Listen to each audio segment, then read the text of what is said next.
part 10 of Les Vampires. I was so bored until 45 minutes in, and the clip was 57 minutes, and that included the credits at the end. So the whole movie didn't get interesting until 45 minutes in, because everybody's an epic creeper again, big shocker, and like the vampires were watching their house at night. Oh, really? Because that's like completely different from what they've done before. And then, oh, I don't know, the women get kidnapped. Big fucking surprise. And then, then the only good things that happen at the end are that, they kidnap Augustine, who is the widow of the concierge, not the butler. I said butler in my last video. It's the concierge. He actually died from the poisoning. It's like a few months later, and now Philippe is married to that Jean woman, and now they're like happily married. And it's been a few months since they've run into anything with the vampires, and that's just kind of a setup to be like, oh well, now they're gonna. Whoa. Yeah. So, they run into the vampires because they go off and they try to destroy them still because, the vampires. So we get them trying to kill them again. Nothing new. But one thing redeemed this part. One. They finally showed me some calling card that had to do with vampires! I'm so happy that they finally put something there. It was very subtle, but when they went to go, kill the whatever the hell Philippe's last name is, I can't pronounce it. I can speak French, but I can't pronounce his last name. And he Irma Vep put a bat sticker on their door to be like, vampires, we came here and killed you. Oh, isn't that funny? And so I was like, finally! Look, you left a calling card. Was that so hard? You didn't have to kill all those people without that. You could have told them it was me. But no, we finally get to part 10, and that's when they show us, look, we put a bat sticker on the things that we killed. Alright, well, better late than never, I guess. And I was right. It should have ended at the last part, because part 10, yeah, wasn't worth it since I had to wait till fucking 45 minutes in for anything cool to happen. I mean, Irma Vep marries Venomous or something, and they have this crazy wild wedding thing, and I'm not gonna ruin it for you, but at the end, I knew it was coming, and I was so glad that that's how it ended. And then, of course, they had to like have Mazamet end up with Augustine, and I was like, that's kind of weird. I barely know you. I barely know you too. We've been in peril together. That's okay. Let's get married. All right. Yay!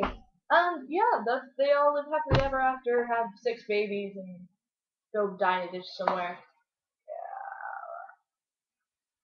On a scale of 0 to epic, I give this film a fail. Alright? It is not something you are going to want to sit through. It is a 7-hour long movie. They say 399 minutes, and I guess that makes sense. And honestly, the best part of this part of the movie was the credits. The credits were actually good. I thought they were pretty innovative for 1915. They actually show you all the aliases that the characters had, and the picture of the main character, like Irma Vep, when the credits came up, and I was like, wow, that's cool. And they had the footage from the epic scene and everything, so the credits, they made sense. Of course, it had to be the best part of the movie, right? I'm not saying that because the movie sucked. I'm saying that because it just was cinematography wise, pretty awesome. And yeah, I say approach this movie slowly, and I mean, be like, oh, I'll watch part one this time, and I'll get to part two whenever I get to it. Don't be like, I have to get to it tomorrow, because you'll be disappointed, as I was, because the first part misleads you, and then 4 and 5 are kind of like reeling you back in, and then part nine's like, yes, finally, it makes sense, and there's shit going on, yes, and then part 10's like, nothing happened.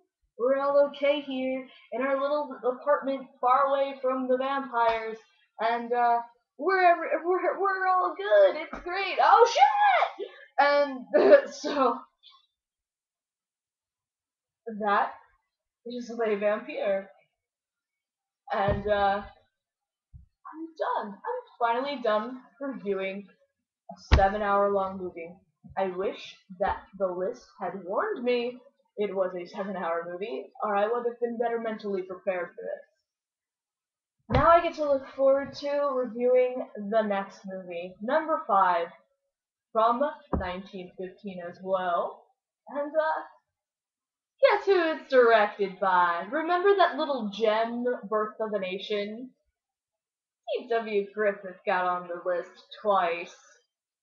He did a movie called Intolerant. I get to watch that next. If you weren't already dead, I'd kill you. I'm not gonna watch that today because, like, Birth of a Nation is 3 hours long and silent, and I highly doubt that it's anything that I could probably tolerate. I kill myself. And so I will be reviewing that at a later date. I'll probably do it tomorrow when I've slept more. Insomnia. If I can't sleep tonight, maybe I will watch it. Who knows? I don't. But yeah, that's the next movie. God help me. And yeah, so I might take a break of a day because I have other crap to do. But I will not fail. I will watch Intolerance without pausing it. I have made this a mission. Instead of watching the way I took with Birth of a Nation and pausing it, so it took me 6 hours to watch a 3-hour movie, I will make some popcorn and get some soda and have my cell phone nearby in case I need to call somebody. And I will get through that movie without having distractions like Facebook or the Nostalgia Critic or Vlogbrothers distracting me. My fault for watching them, but still, they're so much better, and I just can't get enough, I guess. Well, this is Rin. Sorry for the atrociously long review that half of it has nothing to do with the movie anyway. I will leave you the link to the 10th part down there, like I usually do. And good luck with this if you ever try it. I pray for your soul. And I will see you